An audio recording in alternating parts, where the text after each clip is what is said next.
संसार में सब दुखों का मूल कारण यही है कि मनुष्य अज्ञानवश यह समझ बैठता है कि सुख ही उसका चरम लक्ष्य है।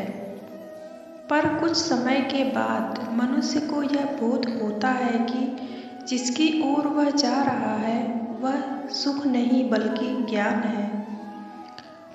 सुख और दुख दोनों ही महान शिक्षक हैं और जितनी शिक्षा उसे सुख से प्राप्त होती है उतनी ही उसे दुख से भी प्राप्त होती है। दोस्तों, मेरे वीडियो को लास्ट तक देखिएगा। मेरे चैनल को सब्सक्राइब कीजिएगा, लाइक शेयर और कमेंट जरूर कीजिएगा। सुख और दुख जैसे जैसे आत्मा पर से होकर जाते रहते हैं वैसे वैसे वे उसके ऊपर अनेक प्रकार के चित्र अंकित करते जाते हैं। किसी मनुष्य का चरित्र देखेंगे तो प्रतीत होगा कि वास्तव में वह उसकी मानसिक प्रवृत्तियों तथा मानसिक झुकाव की समष्टि ही होती है। उसके चरित्र गठन में सुख तथा दुख दोनों ही समान रूप से उपादान स्वरूप हैं। चरित्र को एक विशेष ढांचे में ढालने में अच्छाई और बुराई दोनों का समान भाग रहता है और कभी कभी तो दुख सुख से भी बड़ा शिक्षक हो जाता है। हम संसार के महापुरुषों के चरित्र का अध्ययन करेंगे तो हमें प्रतीत होगा कि अधिकांश स्थितियों में हम देखेंगे कि सुख की तुलना में दुख ने तथा संपत्ति की तुलना में दारिद्र्य ने ही उन्हें अधिक शिक्षा दी है। यह ज्ञान मानव में अंतर्निहित है। कोई भी ज्ञान बाहर से नहीं आता, सब अंदर ही है। हम जो कहते हैं कि मनुष्य जानता है उसे समुचित मनोवैज्ञानिक भाषा में व्यक्त करने पर हमें यही कहना चाहिए कि वह आविष्कार करता है।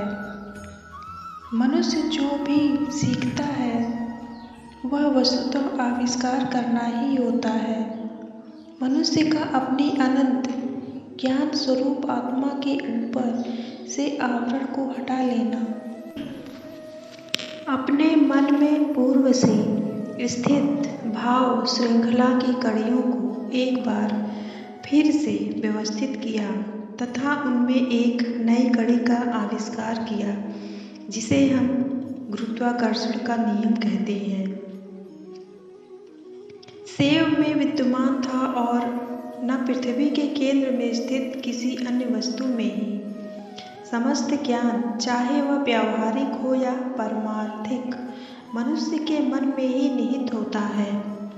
यह प्रकाशित न होकर ढका रहता है और जब आवरण धीरे धीरे हटता जाता है तो हम कहते हैं कि हमें ज्ञान हो रहा है।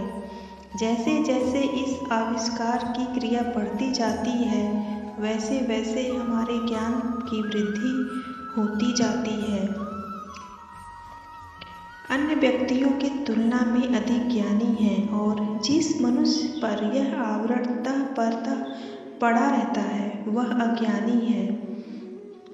जिस मनुष्य पर से यह आवरण बिल्कुल हट जाता है वह सर्वज्ञ पुरुष कहलाता है। अतीत में कितने भी सर्वज्ञ पुरुष हुए, अब भी अनेक होंगे और युगों तक होते रहेंगे। जिस प्रकार एक चमककर पत्थर के टुकड़े में अग्नि समाहित रहती है उसी प्रकार मनुष्य के मन में ज्ञान रहता है। उद्दीपक कारण घर्षण व स्वरूप हो इस ज्ञानाग्नि को प्रकाशित कर देता है। हम शांत होकर स्वयं का अध्ययन करें तो प्रतीत होगा कि हमारा हंसना रोना, सुख दुख, हर्ष विषाद, हमारी शुभकामनाएं, स्तुति निंदा, ये सब मन के ऊपर बहिर्जगत के अनेक घात प्रतिघात के परिणाम स्वरूप भी उत्पन्न हुए हैं और हमारा वर्तमान चरित्र इसी का फल है। आत्मा की आभ्यंतरिक अग्नि और उसकी अपनी शक्ति एवं ज्ञान को बाहर प्रकट करने हेतु जो मानसिक अथवा भौतिक घात उस पर पहुँचाए जाते हैं वही कर्म है। यह कर्म है तुम सुन रहे हो, यह भी कर्म है। हमारा सांस लेना चलना आदि भी कर्म है। सब कर्म ही है और हमारे ऊपर वह अपनी छाप अंकित करता जाता है। कई कार्य ऐसे भी होते हैं जो अनेक छोटे छोटे कर्मों की समष्टि होते हैं। जैसे अगर हम समुद्र के किनारे खड़े होंगे और लहरों को किनारे से टकराते सुनेंगे तो ऐसा प्रतीत होगा कि एक बड़ी भारी आवाज़ हो रही है। यह आवाज़ एक बड़ी लहर असंख्य छोटी छोटी लहरों से मिलकर बनी होती है। यह शब्द आपस में मिलकर एक हो जाते हैं, वैसे ही बड़ी आवाज़ सुनाई देती है। इसी प्रकार हृदय की प्रत्येक धड़कन से कार्य हो रहा है। कई कार्य ऐसे होते हैं जिनका हम अनुभव करते हैं। गीता में कहा गया है कि कर्म का अर्थ कुशलता से अर्थात प्रणाली से कर्म करना। ठीक ठीक जानने से व्यक्ति को श्रेष्ठ फल प्राप्त होता है।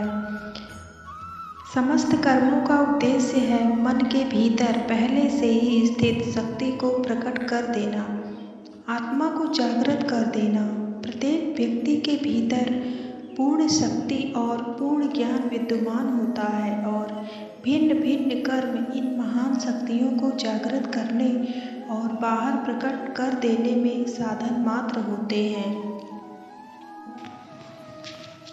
अत्यंत सामान्य कर्मों को भी घृणा की दृष्टि से नहीं देखना चाहिए। जो व्यक्ति कोई श्रेष्ठ आदर्श नहीं जानता उसे स्वार्थ दृष्टि से ही नाम यश के लिए काम करने दो, किंतु यह आवश्यक है कि प्रत्येक व्यक्ति को उच्चतर ध्येयों की ओर बढ़ने तथा उन्हें समझने का प्रयास करते रहना चाहिए। कर्म करने का ही अधिकार है, कर्म फल में हमारा कोई अधिकार नहीं। कर्म फलों को एक और रहने दो, उनकी परवाह हमें नहीं करनी चाहिए। किसी मनुष्य की सहायता करना चाहते हो तो इस बात की कभी चिंता न करो कि उस व्यक्ति का व्यवहार तुम्हारे प्रति कैसा रहता है। यदि तुम एक श्रेष्ठ तथा भला कार्य करना चाहते हो तो यह सोचने का कष्ट मत करो कि उसका फल क्या होगा। कर्मयोगी के लिए निरंतर कर्मशीलता आवश्यक है। हमें सदैव कर्म करते रहना चाहिए। बिना कार्य के हम एक पल भी नहीं रह सकते।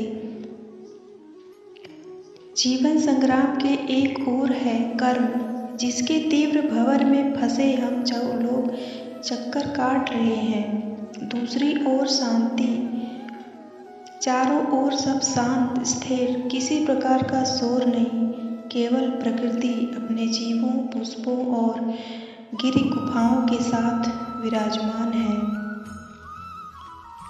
अगर एक ऐसा मनुष्य जिसे एकांतवास का अभ्यास है संसार के चक्र में घसीट लाया जाए तो उसका उसी प्रकार ध्वंस हो जाएगा जिस प्रकार सागर की गहराई में रहने वाली एक विशेष प्रकार की मछली पानी की सतह पर लाए जाते ही टुकड़े टुकड़े होकर मर जाती है, क्योंकि सतह पर पानी का दबाव उपलब्ध नहीं है,